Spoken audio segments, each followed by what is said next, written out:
안녕하십니까? 오늘도 새벽 기도회에 오신 여러분들을 진심으로 환영합니다. 오늘 말씀의 제목은 그분의 눈동자 속에 있는 삶, 그분의 눈동자 속에 있는 삶이라는 제목으로 하나님 말씀 증거하도록 하겠습니다. 본문의 말씀 골로새 1장 13절부터 있는 말씀을 함께 읽도록 하겠습니다. 그가 우리를 흑암의 권세에서 건져내사 그의 사랑의 아들의 나라로 옮기셨으니 그 사랑 안에서 우리가 속량 곧 죄 사함을 얻었도다. 그는 보이지 아니하는 하나님의 형상이시요 모든 피조물보다 먼저 나신 이시니 만물이 그에게서 창조되되 하늘과 땅에서 보이는 것들과 보이지 않는 것들과 혹은 왕권들이나 주권들이나 통치자들이나 권세들이나 만물이 다 그로 말미암아 그를 위하여 창조되었고 또한 그가 만물보다 먼저 계시고 만물이 그 안에 함께 섰느니라. 아멘. 참이 419장 함께 하도록 하겠습니다. 나 주의 도움 받고자 주의 손님께 빕니다. 구원 허락하시사 날 받아주소서. 내 모습 이대로 주 받아주소서. 날 위해 돌아가신 주 날 받아주소서.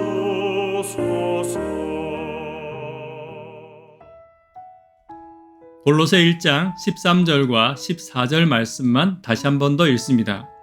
그가 우리를 흑암의 권세에서 건져내사 그의 사랑의 아들의 나라로 옮기셨으니 그 아들 안에서 우리가 속량 곧 죄사함을 얻었도다. 초대교회의 모습 가운데서 이단의 모습이 생겨나기 시작했습니다. 이단들은 교회를 혼돈케 하며 힘들게 한 것을 볼 수 있습니다. 그리스도를 믿는 사람들의 모임으로 시작된 교회는 건물을 가지지 않았고 그 성도들 중 집의 다락방이나 방에서 모임을 가졌습니다. 그런데 그들은 성경도 가지지 못했고 목회자들이나 교사도 없이 정비되고 정리되지 않은 신학 가운데서 신앙생활을 하다 보니 이단의 위협에 무방비로 노출될 수밖에 없었습니다. 이런 일들로 인해 사도 바울이 말씀을 정리하여 서신을 보내기 시작했습니다. 그리고 그 서신을 통해 그들뿐만 아니라 오늘날의 우리 또한 하나님이 어떤 분이신지, 복음이 어떤 것인지 알게 되었고 믿음과 구원의 확신 아래 신앙을 견고히 할 수 있었습니다. 15절의 말씀 보도록 하겠습니다. 그는 보이지 아니하는 하나님의 형상이시요 모든 피조물보다 먼저 나신 이시니. 당시 초대교회를 가장 괴롭히던 무리 중에 하나가 영지주의자들이었습니다. 영지주의자들은 세상을 이분법적으로 나누어 영은 고결한 것이고 육은 그렇지 못한 것으로 나누었습니다. 어차피 죽고 썩을 육신의 몸은 아무렇게나 살아도 된다고 말하며 육체적으로 타락하고 게으른 생활을 가르쳤습니다. 거기다 예수님의 성육신을 부인하고 육신으로 오신 하나님을 부인했습니다. 그래서 바울은 서신을 통해 예수님이 하나님이며 예수님을 통해 보이지 않는 하나님의 품성과 사랑이 드러난다고 명확히 이야기하고 있는 것입니다. 그리고 이 서신과 확신 있는 말씀이 골로새 교우들을 1장 8절에 사랑의 성도들이여 신령과 지혜에 충만한 자들로 자라나게 만들었습니다. 오늘 바울이 이야기하는 예수님을 통해 드러난 하나님의 품성들을 함께 살펴보며 우리 안에도 골로새 교우들의 자라남이 있게 되기를 간절히 바랍니다. 첫 번째, 바울이 가르친 하나님의 모습은 나를 건지시는 분입니다. 13절입니다. 그가 우리를 흑암의 권세에서 건져내사 그의 사랑의 아들의 나라로 옮기셨으니. 성도에게는 빛과 어둠의 세력이 항상 함께 공존할 수밖에 없습니다. 악한 마귀가 주는 시험과 삶의 고난들, 그리고 죄로 인해 시작된 삶의 염려와 가시들이 항상 나와 함께 있는 것입니다.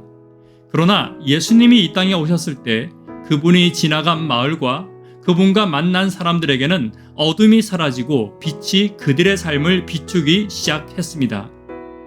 예수님은 질병의 어두움을 치유하셨고 사망의 어두움을 물리치셨으며 욕심과 탐욕의 어두움을 사라지게 하셨습니다.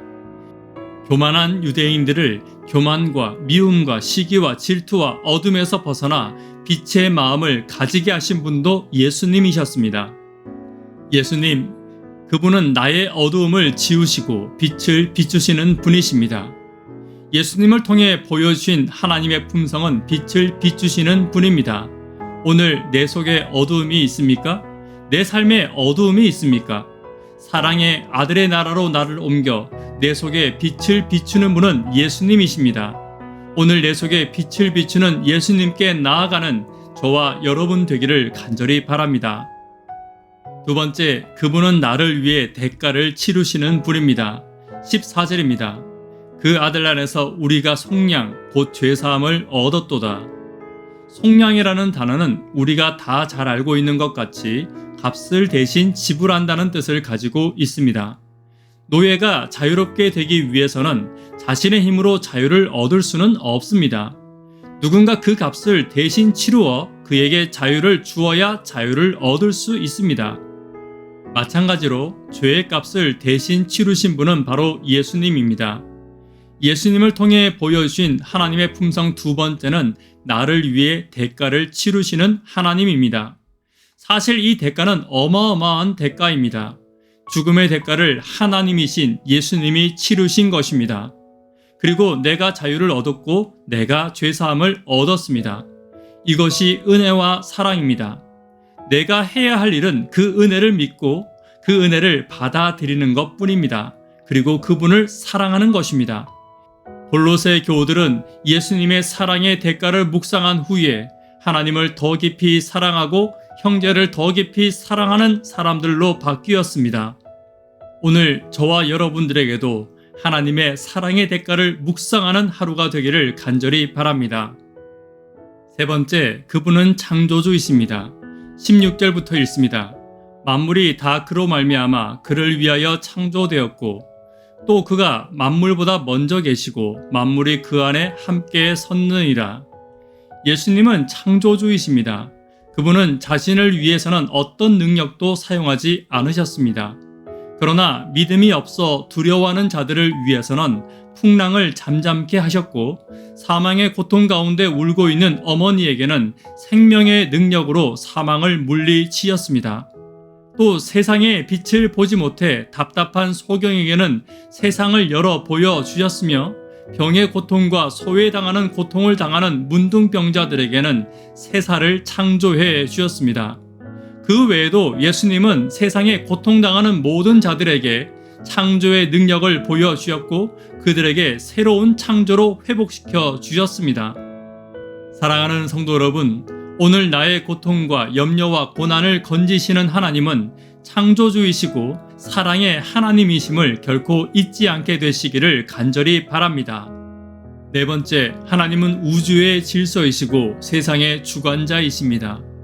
그렇게 온 세상은 그분의 인도하심과 주관하심에 따라 움직이는 것입니다. 우연히 그리고 함부로 세상의 일들은 일어나지 않습니다. 나의 인생도 그분의 주관하심과 인도하심에 들어가 있습니다. 나에게 일어나는 어떤 일이건 그분이 모르시는 것은 없으며 하나님께서 나의 삶에 결코 무관심하지 않으심을 기억해야 합니다. 예수님의 삶은 홀로 있다고 생각하는 자들에게 홀로 있지 않음을 보여주는 삶이었습니다. 12회를 혈우병하는 여인에게, 삭개오에게, 38년 된 병자에게 직접 방문하시고 그들이 홀로 있지 않음을 예수님은 보여주셨습니다. 마찬가지로 나의 삶이 그분의 눈동자 속에 항상 있음을 잊지 않는 저와 여러분 되기를 간절히 바랍니다. 말씀의 결론 맺도록 하겠습니다. 예수님은 하나님이 어떤 분이신지를 직접 보여주셨습니다.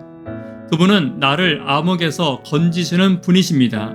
나를 위해 대가를 즐겁게 치르시는 분이시며 그분은 창조주이시며 그분의 눈동자 속에 항상 내가 있는 사랑의 하나님이십니다.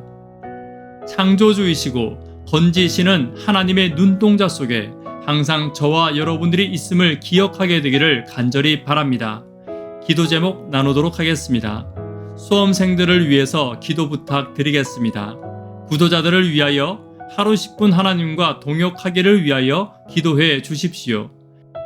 창조주이시고 나를 건지시며 나를 위해 대가를 치르시는 것을 기뻐하시는 하나님, 그 하나님의 눈동자 속에 내가 있음을 항상 기억하게 되시기를 간절히 바랍니다.